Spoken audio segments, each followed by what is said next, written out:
ആകാശവാണി. നമസ്കാരം. വാർത്തകൾ വായിക്കുന്നത് ശ്യാമ.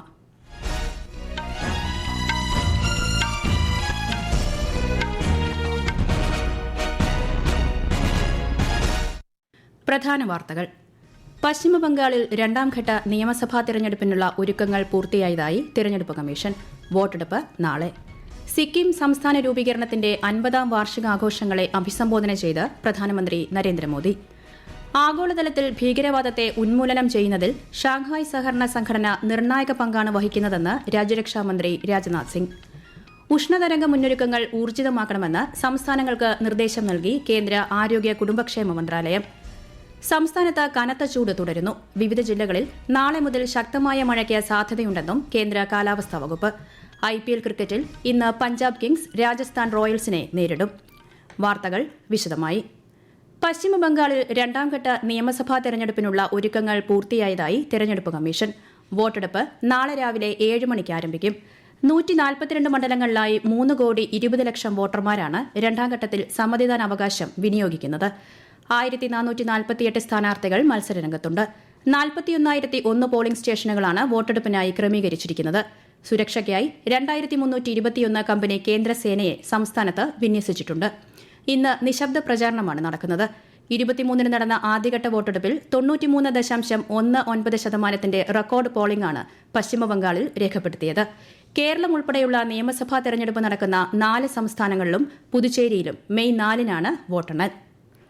സിക്കിം സംസ്ഥാന രൂപീകരണത്തിന്റെ 50ാം വാർഷികാഘോഷങ്ങളുടെ സമാപന ചടങ്ങിനെ അഭിസംബോധന ചെയ്ത് പ്രധാനമന്ത്രി നരേന്ദ്രമോദി. കിഴക്കിന്റെ സ്വർഗമെന്ന് സിക്കിമിനെ വിശേഷിപ്പിച്ച പ്രധാനമന്ത്രി വിനോദസഞ്ചാരികളെ സംസ്ഥാനത്തേക്ക് സ്വാഗതം ചെയ്തു. വിവിധ വികസന പദ്ധതികൾക്കും അദ്ദേഹം ചടങ്ങിൽ തുടക്കം കുറിച്ചു. സിക്കിമിലെ ശുചിത്വബോധത്തെ അഭിനന്ദിച്ച പ്രധാനമന്ത്രി ഹൃദയസ്പർശിയായ ജനതയാണ് ഇവിടെയുള്ളതെന്നും പാൽജോർ സ്റ്റേഡിയത്തിൽ നടന്ന ചടങ്ങിൽ പറഞ്ഞു. സിക്കിം ഗവർണർ ഓംപ്രകാശ് മാഥൂർ, മുഖ്യമന്ത്രി പ്രേംസിംഗ് തമാങ് തുടങ്ങിയവർ ചടങ്ങിൽ പങ്കെടുത്തു. 1500-ലേറെ കലാകാരന്മാർ അണിനിരുന്ന സാംസ്കാരിക പരിപാടിയും ദിനാചരണത്തോടനുബന്ധിച്ച് നടന്നു. ആഗോളതലത്തിൽ ഭീകരവാദത്തെ ഉന്മൂലനം ചെയ്യുന്നതിൽ ഷാങ്ഹായ് സഹകരണ സംഘടന നിർണായക പങ്കാണ് വഹിക്കുന്നതെന്ന് രാജ്യരക്ഷാമന്ത്രി രാജ്നാഥ് സിംഗ്. കിർഗിസ്ഥാനിലെ ബിഷ്കെക്കിൽ ഷാങ്ഹായ് പ്രതിരോധ മന്ത്രിമാരുടെ യോഗത്തിൽ സംസാരിക്കുകയായിരുന്നു അദ്ദേഹം. പഹൽഗാമിലെ ഭീകരാക്രമണത്തിന്റെ ഇരകളെ അനുസ്മരിച്ച രാജ്യരക്ഷാമന്ത്രി ഓപ്പറേഷൻ സിന്ദൂറിലൂടെ തീവ്രവാദത്തിനെതിരെ ഇന്ത്യ ശക്തമായ പോരാട്ടം നടത്തിയതായും വ്യക്തമാക്കി.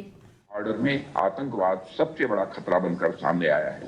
इसी पृष्ठभूमि में एससीओ एक ऐसे ऑर्गेनाइजेशन के रूप में सामने आया जो हमारे शेयर्ड वैल्यूज पर आधारित है. इस संगठन ने हमेशा आतंकवादी विचारधाराओं और गतिविधियों की कड़ी निंदा की है और आतंकवाद के विरुद्ध सामूहिक संघर्ष को अपना आधार बनाया है. इसलिए आतंकवाद के खिलाफ लड़ाई इस संगठन के मूल सिद्धांतों में शामिल है.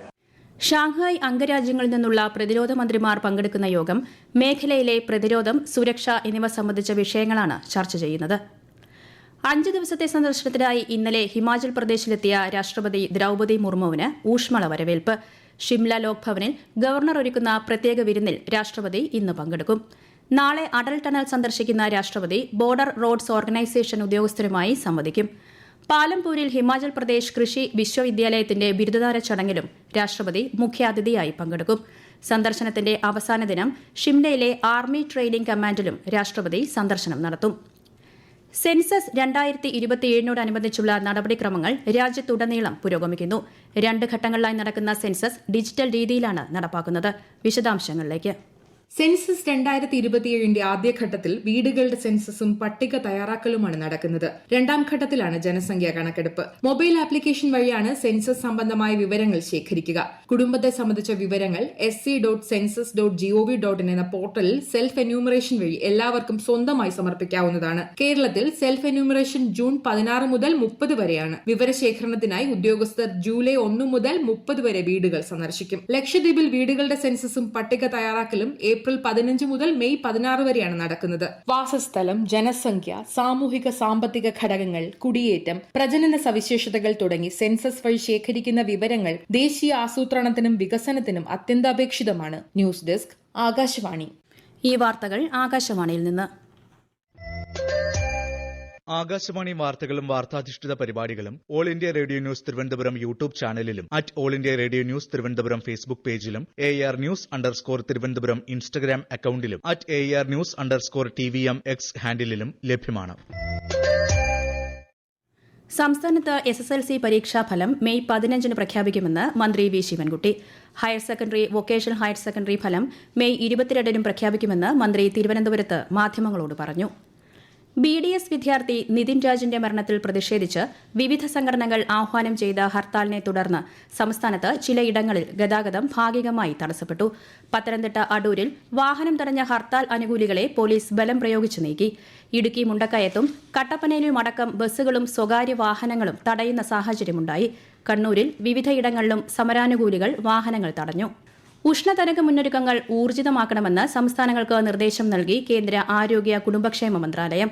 രാജ്യത്തിന്റെ വിവിധ ഭാഗങ്ങളിൽ ജൂൺ വരെ സാധാരണയിൽ കൂടുതൽ ഉഷ്ണതരംഗ ദിനങ്ങൾക്ക് സാധ്യതയുണ്ടെന്ന് ആരോഗ്യ കുടുംബക്ഷേമ സെക്രട്ടറി പുണ്യ സലില ശ്രീവാസ്തവ ചീഫ് സെക്രട്ടറിമാർക്ക് എഴുതിയ കത്തിൽ വ്യക്തമാക്കി. കേരളത്തിൽ കനത്ത ചൂട് തുടരുന്നു. പാലക്കാട്, കൊല്ലം ജില്ലകളിലാണ് ഏറ്റവും ഉയർന്ന താപനില രേഖപ്പെടുത്തുന്നത്. മറ്റു ജില്ലകളിലും താപനില സാധാരണയേക്കാൾ 3 മുതൽ 4 ഡിഗ്രി സെൽഷ്യസ് വരെ ഉയരുമെന്ന് കേന്ദ്ര കാലാവസ്ഥാ വകുപ്പ് മുന്നറിയിപ്പ് നൽകി. വിവിധ ജില്ലകളിൽ ഇടിമിന്നലോടുകൂടിയ ഒറ്റപ്പെട്ട മഴയ്ക്കും സാധ്യതയുണ്ട്. ശക്തമായ മഴയ്ക്കുള്ള സാധ്യത കണക്കിലെടുത്ത് പത്തനംതിട്ടയിലും ഇടുക്കിയിലും നാളെ മഞ്ഞ ജാഗ്രത നൽകിയിട്ടുണ്ട്. വേനൽ ചൂട് ഉയർന്നതോടെ കണ്ണൂർ ജില്ലയിലെ ചില ഭാഗങ്ങളിൽ കുടിവെള്ളക്ഷാമം രൂക്ഷമായി. കൂടുതൽ വിവരങ്ങളുമായി ആകാശവാണി കണ്ണൂർ ജില്ലാ പ്രതിനിധി KO ശശിധരൻ. ജില്ലയിൽ ചിലയിടങ്ങളിൽ കഴിഞ്ഞ 2 ദിവസങ്ങളിലായി നേരിയ മഴ ലഭിക്കുന്നുണ്ട്. മഴ പെയ്തു തുടങ്ങിയതോടെ വേനൽ ചൂടിന് അല്പം ആശ്വാസമായി. ഉയർന്ന പ്രദേശങ്ങളിൽ താമസിക്കുന്നവർക്കാണ് കുടിവെള്ളക്ഷാമം അനുഭവപ്പെടുന്നത്. ജൽജീവൻ മിഷന്റെ പൈപ്പുകളിലും കുടിവെള്ളം എത്താത്ത സ്ഥിതിയുണ്ട്. ആഴ്ചയിൽ 2 ദിവസങ്ങളിലാണ് കുടിവെള്ളം ലഭ്യമാകുന്നത്. ചൂട് കൂടിയതിനെ തുടർന്ന് ചിലയിടങ്ങളിൽ പക്ഷികൾ ചത്തുവീഴുന്ന സ്ഥിതിയും ദൃശ്യമാണ്. മുഴപ്പിലങ്ങാട്, എടക്കാട് ഭാഗങ്ങളിൽ കഴിഞ്ഞ ദിവസങ്ങളിൽ കാക്കകൾ ചത്തുവീണത് ജനങ്ങളിൽ ആശങ്കയുണ്ടാക്കിയിട്ടുണ്ട്. നാളെ മുതൽ ജില്ലയിൽ മഴ ലഭിക്കുമെന്നുള്ള സൂചനകളാണ് കാലാവസ്ഥാ വകുപ്പ് നൽകുന്നത്. കേന്ദ്രഭരണ പ്രദേശമായ ലഡാക്കിൽ 5 പുതിയ ജില്ലകൾ സൃഷ്ടിക്കുന്നതിന് ലഫ്റ്റനന്റ് ഗവർണർ വിനയ് കുമാർ സക്സേന അംഗീകാരം നൽകി. ഇതോടെ ലഡാക്കിൽ ആകെ ജില്ലകളുടെ എണ്ണം 7ആയി. ലേ, കാർഗിൽ എന്നീ 2 ജില്ലകൾ മാത്രമാണ് മുൻപ് ലഡാക്കിലുണ്ടായിരുന്നത്. ലഡാക്ക് മേഖലയിലെ ജനങ്ങളുടെ ദീർഘകാലമായുള്ള അഭിലാഷമാണ് ഇതിലൂടെ നിറവേറ്റപ്പെടുന്നതെന്ന് ലഫ്റ്റനന്റ് ഗവർണർ വ്യക്തമാക്കി. IPL ക്രിക്കറ്റിൽ ഇന്ന് പഞ്ചാബ് കിങ്സ് രാജസ്ഥാൻ റോയൽസിനെ നേരിടും. രാത്രി 7:30 പഞ്ചാബിലെ ന്യൂ ചണ്ഡിഗഡിലാണ് മത്സരം. ഇന്നലെ നടന്ന മത്സരത്തിൽ റോയൽ ചലഞ്ചേഴ്സ് ബംഗളൂരു ഡൽഹി ക്യാപിറ്റൽസിനെ 9 വിക്കറ്റിന് പരാജയപ്പെടുത്തിയിരുന്നു. ലിബിയയിലെ ഗഡാംസ് മേഖലയിൽ പുതിയ എണ്ണവാതക നിക്ഷേപം കണ്ടെത്തിയതിന് ഓയിൽ ഇന്ത്യ ലിമിറ്റഡിനെയും ഇന്ത്യൻ ഓയിൽ കോർപ്പറേഷനെയും അഭിനന്ദിച്ച് കേന്ദ്ര പെട്രോളിയം മന്ത്രി ഹർദീപ് സിംഗ് പുരി. 8440 അടി ആഴത്തിൽ കിണർ പൂർത്തിയാക്കിയതായും പ്രതിദിനം 13 ദശലക്ഷം ഘന അടി വാതകവും 327 ബാരൽ കണ്ടൻസേറ്റും ഉൽപ്പാദിപ്പിക്കാൻ സാധിക്കുന്നതായും അദ്ദേഹം അറിയിച്ചു. ഇറാൻ വിദേശകാര്യമന്ത്രി Abbas Araghchi Russian president Vladimir പുടിനും വിദേശകാര്യമന്ത്രി സെർജി ലാവ്റോവുമായി നടത്തിയ കൂടിക്കാഴ്ചയ്ക്ക് പിന്നാലെ ഹോർമൂസ് കടലെടുക്ക് തുറക്കാൻ ഇറാൻ സന്നദ്ധത അറിയിച്ചു. യുദ്ധലക്ഷ്യങ്ങൾ കൈവരിക്കുന്നതിൽ അമേരിക്ക പരാജയപ്പെട്ടുവെന്നും ദുർബലമായ സാഹചര്യത്തിൽ നിന്നാണ് ചർച്ചകൾക്ക് US ശ്രമിക്കുന്നതെന്നും അരാക്ചി പറഞ്ഞു. പശ്ചിമേഷ്യയിൽ സമാധാനം പുനഃസ്ഥാപിക്കാൻ പരമാവധി ശ്രമിക്കുമെന്ന് റഷ്യൻ പ്രസിഡന്റ് വ്ളാഡിമിർ പുടിനും ഉറപ്പു നൽകി. 4 ദിവസത്തെ സന്ദർശനത്തിനായി അമേരിക്കയിലെത്തിയ ബ്രിട്ടീഷ് രാജാവ് ചാൾസിനെയും പത്നി കാമിലയെയും US പ്രസിഡന്റ് ഡൊണാൾഡ് ട്രംപും പ്രഥമ വനിത മെലാനിയ ട്രംപും ചേർന്ന് സ്വീകരിച്ചു. അമേരിക്ക ബ്രിട്ടീഷ് ഭരണത്തിൽ നിന്ന് സ്വാതന്ത്ര്യം പ്രഖ്യാപിച്ചതിന്റെ 250ാം വാർഷികാഘോഷങ്ങളുടെ ഭാഗമായാണ് സന്ദർശനം. പരിപാടിയുടെ ഭാഗമായി അമേരിക്കൻ കോൺഗ്രസിനെ ചാൾസ് രാജാവ് അഭിസംബോധന ചെയ്യും.